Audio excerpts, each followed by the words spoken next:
Hello बच्चों, इस सवाल में बोला है a block of 10 kg mass is throne on a rough surface having friction coefficient 0.3 with initial speed of 5 meter per second.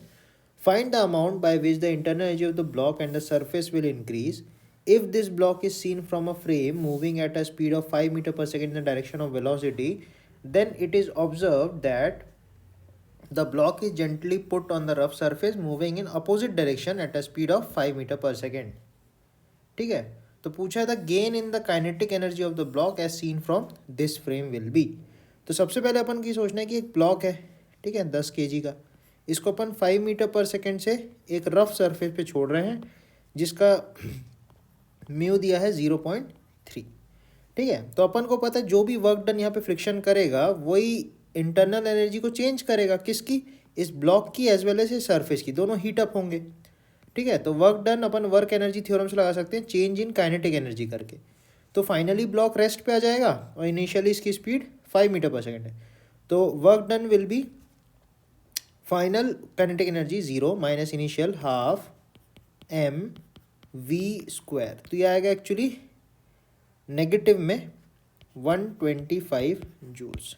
तो ये माइनस बस ये दिखा रहा है कि ये एनर्जी इन दोनों के बीच में डिस्ट्रीब्यूट हो जाएगी। ठीक है, कुछ सरफेस ले लेगा, बॉडी में से निकल जाएगी, इस बॉडी में से निकल के सरफेस में चली जाएगी। ठीक है, अब अगले केस में ये बोल रहा है कि अगर हम एक ऐसे फ्रेम में बैठे जो कि 5 मीटर पर सेकेंड से आगे जा रहा है, तो आप देखोगे इनिशियल रिलेटिव वेलोसिटी जो होगी इनिशियली वो हो जाएगी 0 और फाइनल रिलेटिव वेलोसिटी जो हो जाएगी फाइनली ये ब्लॉक जब ग्राउंड फ्रेम में रुक जाएगा तो हम तो आगे जा रहे हैं, तो हमको ब्लॉक अब वो पीछे जाते दिखाई देगा क्योंकि वो रुक चुका है ग्राउंड पे। तो फाइनल हो जाएगा -5 मीटर पर सेकेंड आई कैप, कुछ ऐसा। ठीक है, अब सेम कहानी यहाँ पे भी करनी है। जो भी इंटरनल एनर्जी में चेंज होगा that will be equal to the work done by friction. ठीक है, और वो हो जाएगा चेंज इन काइनेटिक एनर्जी। अब ये बस हमको इस फ्रेम वाले डेटा से अपन को सॉल्व करना है, राइट।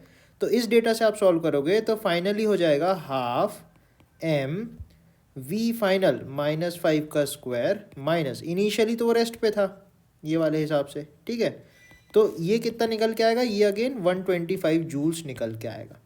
तो इतनी एनर्जी जो है वो अगेन इस सिस्टम में आपस में एक्सचेंज हो जाएगी। जो ब्लॉक है वो सरफेस को दे देगा in the form of heat. ठीक है, तो दोनों ही केसेस में अपना आंसर 125 आएगा अगर हम मैग्नीट्यूड्स की बात करें। थैंक यू बच्चों।